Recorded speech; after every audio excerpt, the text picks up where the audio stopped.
अस्सलाम वालेकुम दोस्तों, तमाम दोस्तों को मेरी तरफ़ से ईद उल ज़ुहा मुबारक।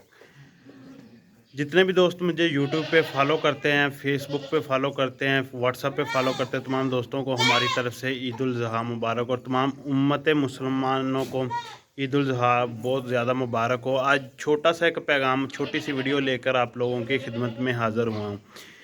पहला जो पैगाम है वो फार्मर हजरात का है। इस ईद की खुशियों में अपने जानवरों का ख़ास ख्याल रखें।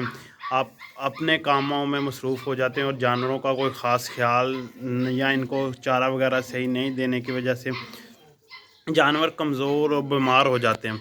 तो अपनी खुशियों के साथ साथ इन जानवरों का भी ख़ास ख्याल रखा करें। और दूसरा छोटा सा पैगाम है, ये जो कुर्बानी करते हैं आप, वो कुर्बानी जो गरीब लोग हैं जिनका हक़ है उन तक पहुँचाएँ। बहुत सारे सफ़ेद पोश लोग हैं कि जो मतलब कुर्बानी तो नहीं करते, ना वो किसी से मांगना पसंद करते हैं। तो ये कुर्बानी मकसद ही है कि हम उन लोगों तक उनका हक़ पहुँचाएँ। तो तमाम दोस्तों से गुजारिश है कि अपनी कुर्बानी का जो गोश्त है ना, वो गरीब और जो इस चीज़ के हक़दार लोग हैं उन तक पहुँचाएँ।